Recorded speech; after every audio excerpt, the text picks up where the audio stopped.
Good morning बच्चों। आज हम हिंदी व्याकरण में उपसर्ग और प्रत्यय पढ़ेंगे। ये टॉपिक आपने अपनी पिछली कक्षाओं में पढ़ा होगा, जरूर पढ़ा होगा, लेकिन अब हम इसको क्लास 9 में विस्तार पूर्वक पढ़ेंगे कि उपसर्ग और प्रत्यय क्या होता है। आइए इसको देखते हैं। इससे पहले कि हम उपसर्ग और प्रत्यय पढ़ें, मैं थोड़ा सा आपको शब्द निर्माण की ओर आपका ध्यान केंद्रित करना चाहूंगी। ये जो शब्द निर्माण है, शब्द निर्माण का मतलब शब्द कैसे बनते हैं, ये उपसर्ग और प्रत्यय इस शब्द निर्माण के ही भाग है, ठीक है ना। तो शब्द निर्माण, शब्द क्या होता है? जो हम बोल रहे हैं, ठीक है, हमारे मुंह से विभिन्न तरह की ध्वनियां निकल रही हैं, यही जो ध्वनि है वो क्या है? शब्द है, ठीक है। शब्दों की विशेषता क्या होती है? शब्दों की विशेषता होती है शब्द भाषा की स्वतंत्र इकाई है। सबसे पहली विशेषता तो ये कि जो शब्द है वो भाषा की स्वतंत्र इकाई है। स्वतंत्र इकाई होने का क्या मतलब है बच्चों? स्वतंत्र इकाई होने का मतलब ये है कि हर एक शब्द का अपना अपना एक अलग स्थान है, अपना अपना एक अलग महत्व है। अगर ये शब्द स्वतंत्र नहीं होते तो इनका अलग अलग अर्थ नहीं होता। ये स्वतंत्र इकाई है, इसीलिए इनको हिंदी कोश में या इंग्लिश में डिफरेंट वर्ड्स हैं जिनको हम डिक्शनरी में अलग अलग नामों से उसके अर्थों को ढूंढ सकते हैं। इसलिए हम कहते हैं कि शब्द जो है वो भाषा की स्वतंत्र इकाई है। और शब्द की दूसरी विशेषता क्या होती है? शब्द भाषा की सार्थक इकाई है। सार्थक इकाई होने का क्या मतलब है? सार्थक का मतलब अर्थ सहित, ठीक है। जैसे कमल, क म ल, इसमें 3 ध्वनियां प्रयुक्त हुई हैं और इन 3 ध्वनियों को मिलकर एक शब्द बना है कमल या कलम, ठीक है। ये दोनों शब्द हैं और इन दोनों के अर्थ हैं। कमल का भी अर्थ होता है और कलम का भी अर्थ होता है। लेकिन अगर हम कहें नमक या मलक, ये भी इन्हीं 3 ध्वनियों को प्रयुक्त करके बना है, लेकिन इन शब्दों के कोई सार्थक अर्थ नहीं है। ना ही आप इन शब्दों को हिंदी डिक्शनरी में, हिंदी कोश में आप इन शब्दों को पाएंगे। तो हम ये कह सकते हैं कि शब्द जो है वो भाषा की सार्थक इकाई होता है। हर एक शब्द का अपना अलग अलग अर्थ होता है। अब ये जो शब्द निर्माण है, इसकी प्रक्रिया क्या होती है, ये बनते कैसे? इसके और भी विभिन्न चरण है बनने के लिए, लेकिन यहाँ पर हम निम्नलिखित ये 3 प्रक्रियाओं पर इस पे चर्चा करेंगे, जिसमें से सबसे पहली प्रक्रिया जो उपसर्ग द्वारा है, हम इसको आज समझेंगे आज की क्लास में। तो निर्माण की 3 प्रक्रिया होती है, उपसर्ग द्वारा, प्रत्यय द्वारा और समास प्रक्रिया द्वारा। अब ये उपसर्ग क्या होता है, ठीक है, इसी के बारे में आज हम पढ़ेंगे। कोई भी मूल शब्द, किसी भी मूल शब्द के आगे अगर हम कोई भी शब्दांश, ठीक है, जोड़ देते हैं तो जो नवीन शब्द का निर्माण होता है, ठीक है। तो जो शब्दांश होता है, जो मूल शब्द के आगे जो लगता है, उसी को हम उपसर्ग कहते हैं। इसी प्रकार से प्रत्यय क्या होता है? प्रत्यय मूल शब्द पहले आता है और मूल शब्द के बाद में अगर कोई शब्द का अंश लगाते हैं तो उसका एक नवीन शब्द या नवीन पद बनता है। तो वो मूल शब्द और प्लस शब्दांश, जो हम शब्दांश नया यहाँ पर जोड़ रहे हैं, ये प्रत्यय कहलाता है। इसी प्रकार से समास भी हम पढ़ेंगे आगे के चैप्टर्स में। उसमें जो होता है समास प्रक्रिया में दोनों मूल शब्द होते हैं और एक जो नवीन पद का निर्माण करते हैं, उन चीजों को हम समास प्रक्रिया में देखेंगे। तो सबसे पहले आज का हमारा जो टॉपिक है वो है उपसर्ग। हम देखते हैं उपसर्ग क्या होता है। उपसर्ग भाषा के वे सार्थक लघुतम खंड हैं जो शब्द के आरंभ में लगकर नए शब्द का निर्माण करते हैं। भाषा के वे सार्थक शब्द। अब सार्थक शब्द क्या होते हैं, यहाँ पे मैंने आपको समझाया कमल और कलम के उदाहरण के द्वारा, ठीक है ना। भाषा के वे सार्थक शब्द यानी कि अगर हम उपसर्ग भी लगाते हैं, नो मैटर कि वो शब्दांश होंगे, ये चीज बच्चों ध्यान रखिएगा कि जो शब्दांश होंगे वो शब्दों के अंश होंगे, छोटे होंगे, लेकिन उनका भी एक सार्थक अर्थ होगा, ठीक है। ऐसा नहीं कि कोई भी शब्द को हम आगे लगा दें और एक नवीन शब्द का निर्माण कर दें, नहीं। उपसर्ग भी जो होंगे वो सार्थक लघुत्तम खंड होंगे, ठीक है। सार्थक शब्दांश होंगे। अभी मैं आपको आगे बताऊंगी कि हर उपसर्ग का, हर शब्दांश का जो है वो अर्थ होगा। कोई भी निरर्थक शब्दांश को हम नहीं जोड़ेंगे, ठीक है ना, जो शब्द के आरंभ में लगकर नए शब्दों का निर्माण करेंगे। इसी प्रकार से हम देखेंगे कि हमारे उपसर्ग जो बनते हैं वो 3 तरह से निर्माण उनका होता है। तत्सम उपसर्ग होते हैं, तद्भव उपसर्ग होते हैं और आगत या इनको आप विदेशी उपसर्ग भी कह सकते हैं, ठीक है।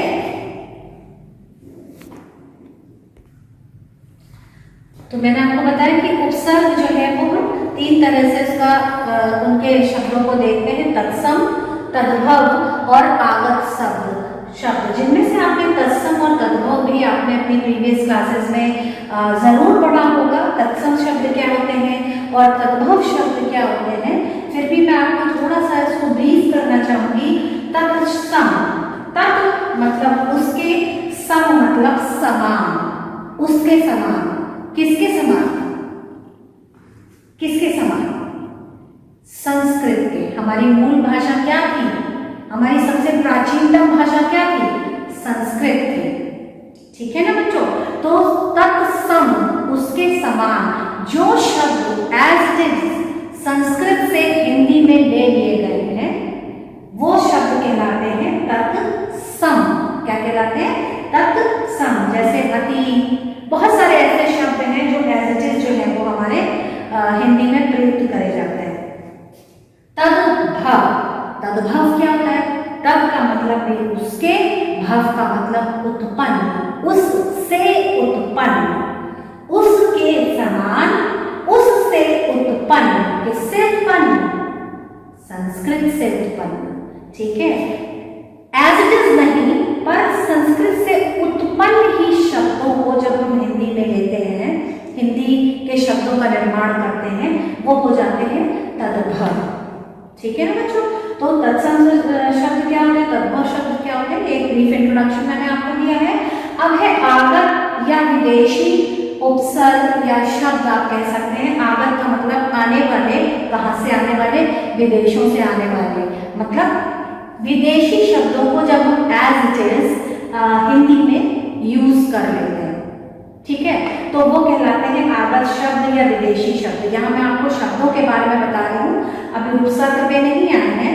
तो कई ऐसे शब्द हैं जो हमने डिफरेंट भाषाओं से लिए हैं। जैसे डॉक्टर, हम लोग हिंदी में डॉक्टर लिखते हैं, डाडा में आखिरी मात्रा आधा का, ठीक है, इस तरीके से लिखते हैं। तो ये डॉक्टर हिंदी का शब्द नहीं है, इंग्लिश का है, पर यूजुअली हम इसको क्या करते हैं, हिंदी में एज इट इज यूज करते हैं। लालटेन, ठीक है, ये लालटेन, अखबार, ये सब जो है वो विदेशी शब्द हैं जो हम हिंदी में इनको एज इट इज यूज करते हैं। इसी प्रकार से कुछ उपसर्ग भी ऐसे हैं जो हमने विदेशी भाषाओं से एज इट इज हिंदी में यूज करे हैं। तो सबसे पहले हम देखेंगे तत्सम उपसर्ग। तत्सम उपसर्ग क्या होते हैं, उनके मैंने कुछ उदाहरण लिखे हैं, ठीक है। यहाँ पर हमने उपसर्ग लिया है, यहाँ पे उसका अर्थ बताया है और ये उसके कुछ उदाहरण हैं। बच्चों, जैसा कि मैंने आपको बताया है कि हर शब्दांश, ठीक है ना, लघुत्तम खंड जो होगा, जो शब्दांश होगा, वो क्या होगा, सार्थक होगा। इस बात को ध्यान में रखिएगा। अगर कोई भी शब्द आप मूल शब्द के आगे जोड़ रहे हैं और आपको उसका अर्थ नहीं पता है, तो इसका मतलब वो उपसर्ग नहीं कहलाएगा। इसीलिए मैंने हर उपसर्ग के आगे उसका अर्थ लिखा है। तो मैं यहाँ पर आपको कुछ बताती हूँ। ये तत्सम के उपसर्ग हैं, जैसे अति। अति तत्सम उपसर्ग है और इसका अर्थ होता है अधिक। इस अति को जब हम अन्य शब्दों में जोड़ते हैं, ठीक है, तो हमें नए शब्द मिलते हैं। जैसे अतियंत, अतिरिक्त, ठीक है ना, अति का मतलब है अधिक, जो भी है उससे अधिक, अतिरिक्त, अतिशय, अतिक्रमण। दूसरा शब्द, दूसरा उदाहरण है अनु। अनु का मतलब होता है पीछे चलने वाला या समान में या बाद में आने वाला, ठीक है। ये तीनों के अर्थ में इसका प्रयोग होता है। अब आप इसको जब यूज करेंगे उदाहरण में, तो आप देखिए अनुकरण, ठीक है ना, अनुकरण करने वाला। अनुचर, चर मतलब चलना और अनु मतलब पीछे, पीछे चलने वाला यानी अनुचर। ठीक है, अनुचर का और भी कई रूप में प्रयोग कर सकते हैं, जैसे सेवक है या इत्यादि। ठीक है, अनुचर पीछे चलने वाला। अनुकूल, ठीक है, आ, बड़ा आ, यदि तत्सम उपसर्ग है इसका मतलब होता है तक, ठीक है, या समेत। जैसे आजीवन, मतलब आ का मतलब है तक, जीवन एक अलग मूल शब्द है। ठीक है बच्चों, जीवन तक मतलब जब तक आपका जीवन रहे तब तक, आजीवन। सेम हियर, आजन्म, जब तक आप जिंदा रहते हैं, जीवित रहते हैं, आजन्म। आगमन, गमन मतलब जाना, जाने तक। आमरण, मरने तक। ठीक है, तो आ का भी मतलब है सार्थक है और पीछे वाले मूल शब्द तो सार्थक होते ही हैं और इन दोनों को जोड़ के एक नवीन शब्द का निर्माण होता है। अब हम देखेंगे तद्भव के उपसर्ग। तद्भव उपसर्ग, तद्भव उपसर्ग में हमने कुछ उदाहरण दिए बच्चों, उसी तरीके से इसका भी अर्थ होता है। ठीक है ना, उपसर्ग है फिर अर्थ है, फिर उसको यूज कैसे करा है वो मैंने आपको बताया है। जैसे का या कु, ठीक है, का या कु, इसका अर्थ होता है बुरा। जो हम का और कु उपसर्ग का प्रयोग करते हैं वो बुरे के सेंस में करते हैं। जैसे कपूत, पूत का मतलब होता है पुत्र, का मतलब बुरा, बुरा पुत्र। कुचाल, जिसकी चाल बुरी हो या अच्छी चाल चलन वाला ना हो। कुसंगति, जिसकी संगति बुरी हो। फिर दूसरा उदाहरण है भर। भर का मतलब होता है पूरा। ठीक है, इसको यूज कैसे करेंगे? भरमार, भर सक, सक का मतलब सकना मतलब करना, भर सक कहते हैं ना, भरसक प्रयास। भर पेट, पेट भर कर, पूरा पेट। ठीक है, सु, सु मतलब इसको अच्छे के सेंस में यूज करते हैं, इसका अर्थ होता है अच्छा। जहां पे किसी भी शब्द में हमें अच्छा एक विशेषण जोड़ना होता है तो हम वहां पर सु शब्द का प्रयोग करते हैं। जैसे सुपुत्र, सुयोग्य, सु का मतलब अच्छा, पुत्र का मतलब बेटा, अच्छा बेटा। योग्य, ठीक है, काबिल, अच्छा काबिल, सुयोग्य, योग्य तो है ये, सुयोग्य। ठीक है, सुडौल, जिसका डी डॉल सुंदर हो, अच्छा, सुडौल। अन, अन का अर्थ किस अर्थ में इसको यूज करेंगे? अभाव, लैक्सिटी। ठीक है ना, अभाव या कमी। जैसे अनपढ़, पढ़ने की कमी को अनपढ़। ठीक है, पढ़ने का अभाव है तो वो अनपढ़ है।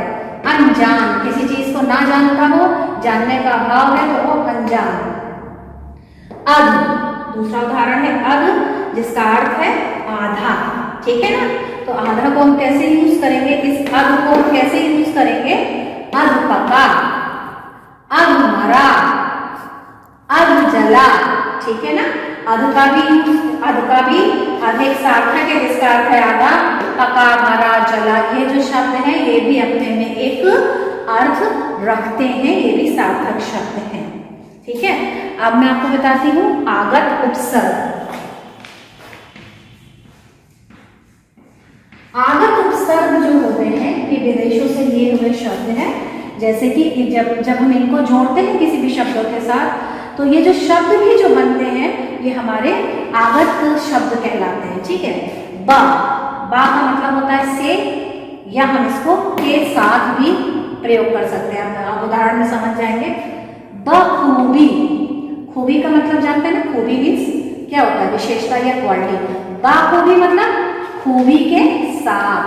बदौलत, ठीक है, बनाम, नाम के साथ। ब, बढ़िया की मात्रा लग जाएगी, ये भी एक आगत उपसर्ग है। बकायदा, कायदा जानते हैं ना, ठीक है, उसमें बा लगा देंगे तो बकायदा। बअदब, अदब के साथ। खुश, खुश को हम अच्छा, अच्छा इसके अर्थ में प्रयोग करते हैं। खुश किस्मत, अच्छी किस्मत, खुशहाल, उनका हाल कैसा है, अच्छा है, ठीक है। खुश नसीब, उनका नसीब कैसा है, लक कैसा है, अच्छा है, खुश नसीब। ना, ना को हम अभाव के अर्थ में प्रयोग करते हैं, ठीक है। अभाव, ना कारा, कारा मतलब किसी काम का नहीं, ना लायक, किसी लायक नहीं, ना बालिग, बालिग आप जानते हैं ना, ठीक है। और ना बालिग, ना जोड़ देंगे तो वो बालिग नहीं। इसी तरीके से हम के साथ हम का जो अर्थ होगा वो मतलब है साथ। हम राज, ठीक है, मतलब हमारे राज में वो शामिल है, वो हमारा हमराज है, हमारा हम उम्र है, हमारे हर हाल है, ठीक है ना। साथ, ठीक है, इसका अर्थ होता है साथ में या आपस में, ठीक है बच्चों। तो बच्चों ये था उपसर्ग की व्याख्या। आशा करते हैं कि आपको उपसर्ग क्या होता है अच्छे से समझ में आया होगा।